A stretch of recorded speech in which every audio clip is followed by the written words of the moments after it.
How's it going, everybody? And today on Some Guy Doing Stuff, we're going to turn a manual frunk into a power frunk, just like this.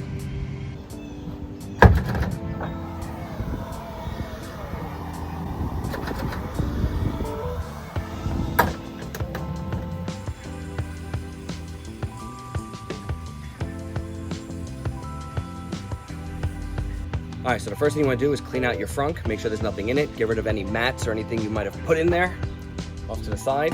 Then we're going to take off the vent cover on the top, and then we're going to unscrew the tub and then remove the tub. In order to take off this vent cover, you just got to pry it up. Just take your time and go around it. It'll just snap.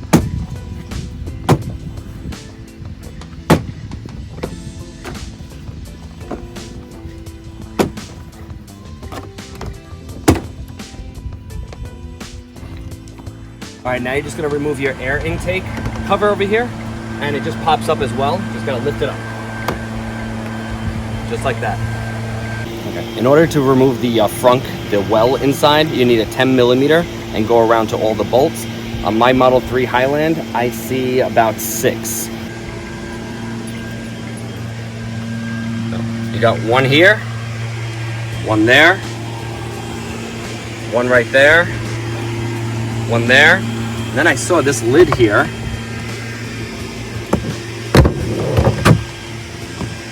And there's 2 more in there.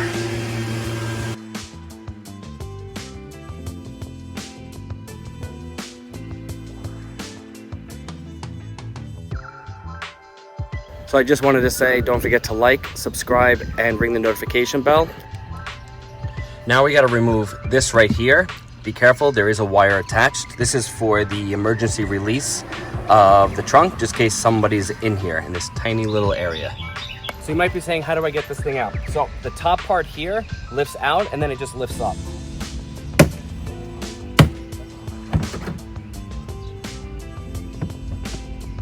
Just like that. And then there's a plug right here. You're gonna just disconnect it.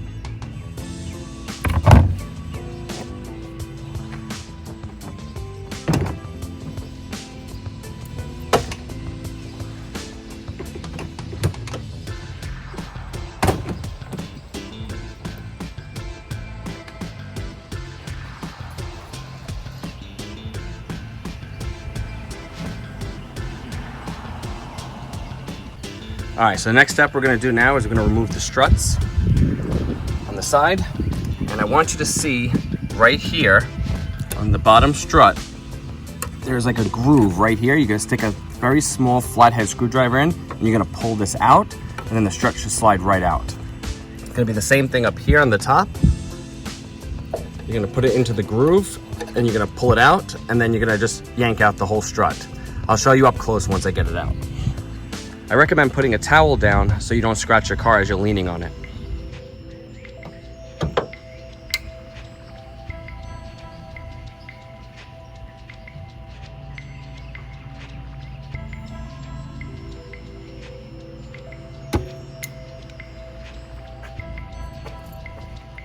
As you can see here on one of them, there's a little groove right here. You're gonna lift that, and this piece here comes out. When that comes out, all you gotta do is just pull it right off. All right, so they give you 2 brackets right here. One that says left and one that says right. These are to replace these right here. Even though these are really strong, these are much stronger and they won't crack with the pressure of it automatically opening and closing. Now on them, one has an L and one has an R. So you would figure left and right, right? But it goes by the way when you're sitting in the car. So this would be the left and this would be the right. So you're just gonna invert the 2. Okay, so using a 13mm to release these here to put the new one on.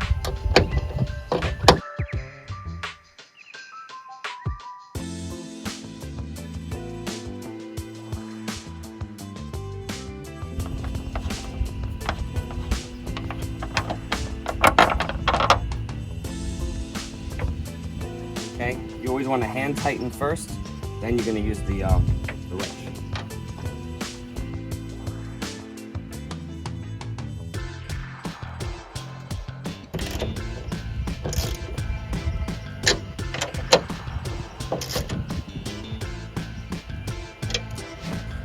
All right, with the new strut, we can put it in any size you want. They're not dependent on left or right. Just gotta put them in, and that's it. So they should just snap right in as you do this.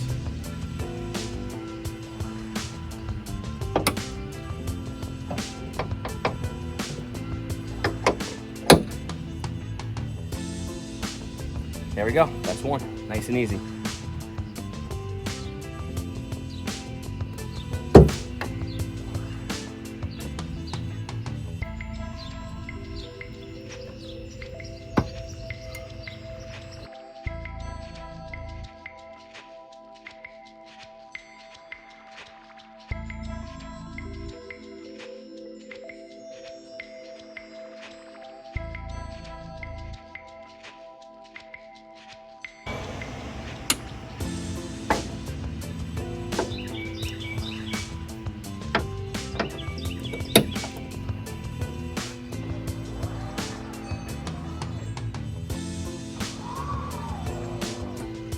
All right, so normally when you close your frunk, you have to manually pull it down and then you have to push it in, which then it locks into the locking mechanism. But the way this is gonna work now, since it's automatic, it needs to lock itself. So we're gonna have to add a piece that's actually gonna push the frunk down into the locking mechanism. So this is what the locking mechanism looks like now. It's right there.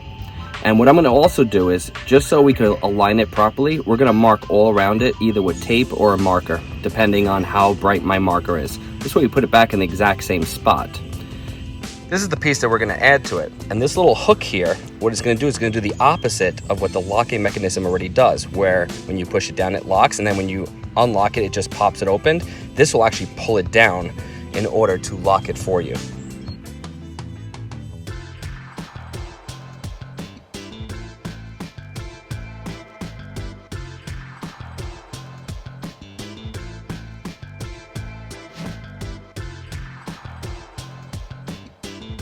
All right, using the 10mm again, we're gonna take this off.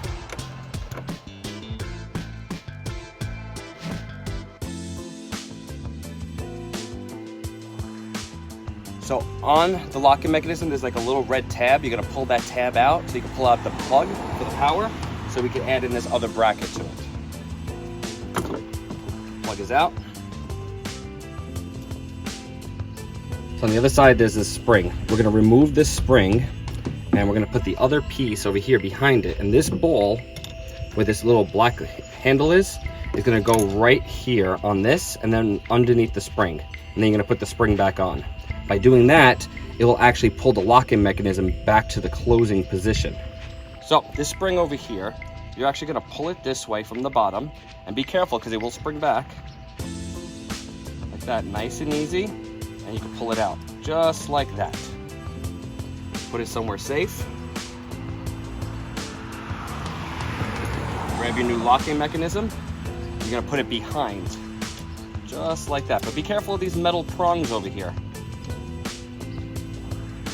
All right, now that the spring is out, you're gonna put the hook right on it, just like that. And you're gonna put this locking mechanism right behind it, just like that. See, so it holds. And what this is gonna do is it's gonna pull this thing down, just like it just did now. Okay, and then what you can do is you're gonna get the spring, you're gonna put it back on here.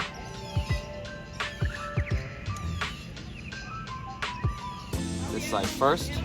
So the hook that we just put on goes under the spring. That's the important step. And then you're just gonna bend this thing back. There we go. Bend this guy back, put it right in there, and that locks it into place. Now we're gonna bolt it back in. All right, manually first with your hands, then you're gonna do it with the wrench.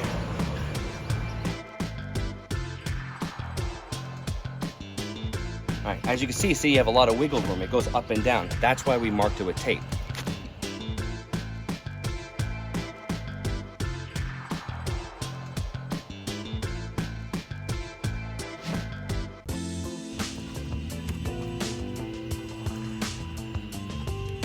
So the pulley system is attached to the locking mechanism, And this is part of the new piece right here. See this sensor right here? So when the hood comes down and the hook actually hits this, it brings it down slightly, it knows that there's a hood there and it's gonna grab it and pull it down. To remove the emergency hatch in the front, you just gotta push on one side and it'll pop open. So it looks like it's over here.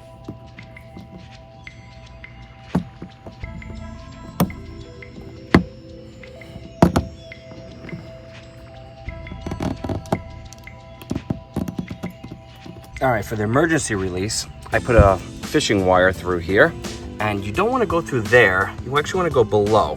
And when you push it through, it's going to come out right here. Now, what are we going to use this for? We're going to use this for this actual hook here, and we're going to pull that through.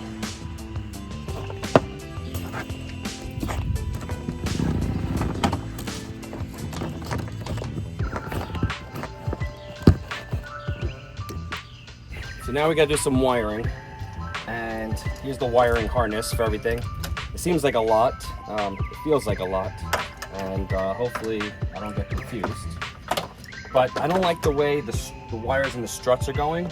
I actually want to run them through here, so I'm going to run them underneath this guy here.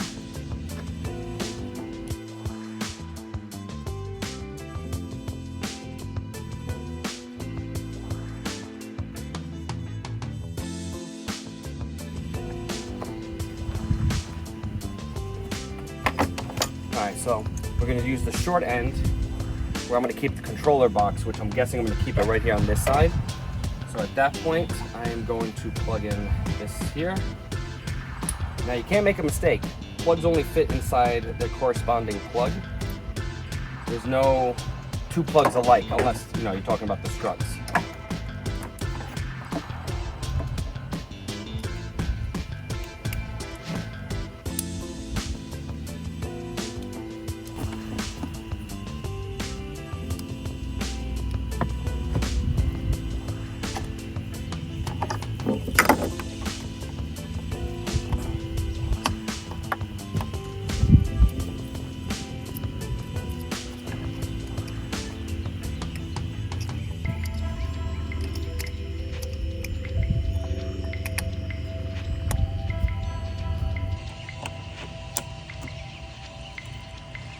Okay, so next thing we have to remove is the safety protector over the power terminal. And there's a button here, you just lift it up like that. And we're gonna tap into the 16-volt battery that's right here. So they gave you a hook like this, and this hook cannot go on this over here. There's no way to do it. And now I could get a screw, but then I won't be able to put the cap back on. So I'm either gonna electrotape it right to it, or I'm gonna strip the wire. First, I'm gonna try just electrotaping it and see if that works. All right, so what I ended up doing is I actually bent it, as you can see right here. I bent it downward, and I'm gonna stick it right in the slot and then just bend it down and then tape it up. And we'll see if that makes the connection for me. Yes. Let's bend it. It has connection. Then we're going to tape that up.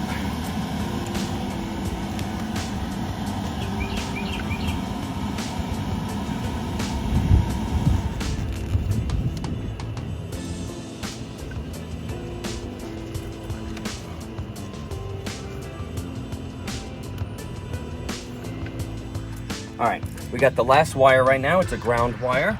We're just going to loosen this bolt right here because there's already a ground, and we're just going to stick it in there and then seal it up. And be careful of this hose over here. This hose is for your windshield wiper fluid. You don't want to pinch this or anything because, then you're going to get a leak. All right, so let's loosen this up first. Okay. You want to do just enough that you can slip this right in.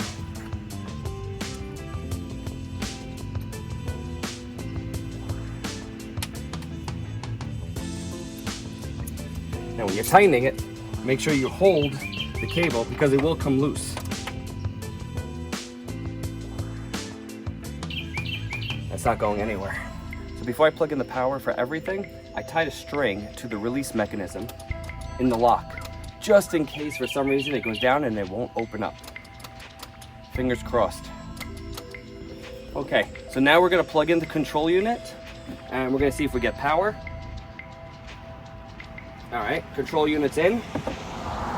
And I added a little button here for testing purposes, so I don't have to put back the well to test to see if it goes up and down. So I'm gonna push the button, I'm gonna keep my body here because it should have a safety mechanism to know there's something in the way and it should go back up.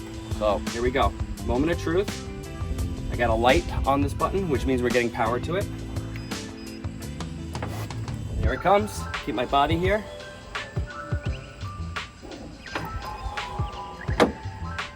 And it opened back up, great. So now, let's see if it'll close all the way.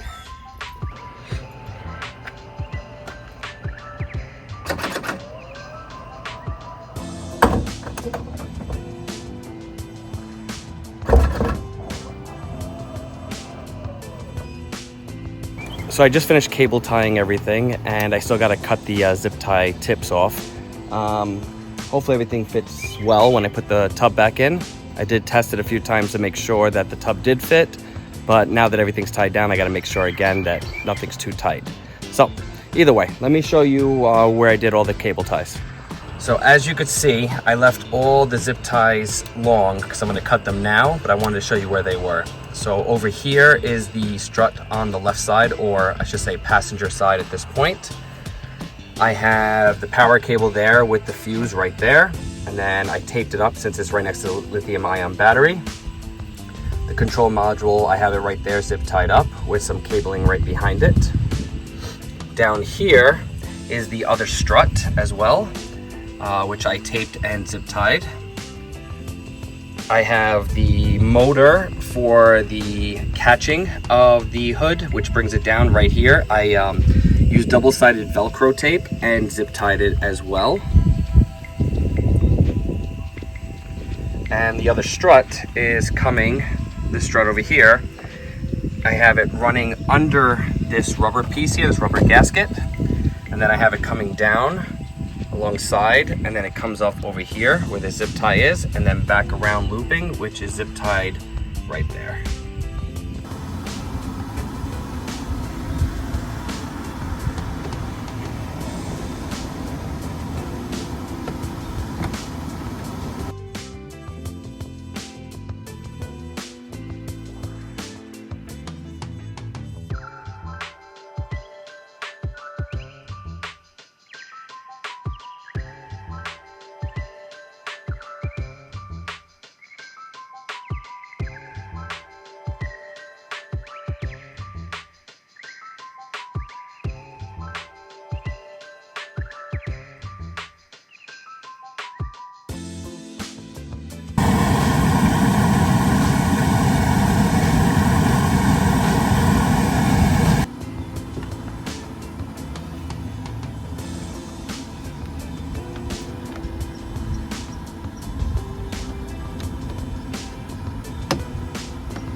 Emergency release. This does not pop the hood. What this does is it just turns off the motor if there's a problem with the motor inside for the automatic frunk. So we're just going to tape this together.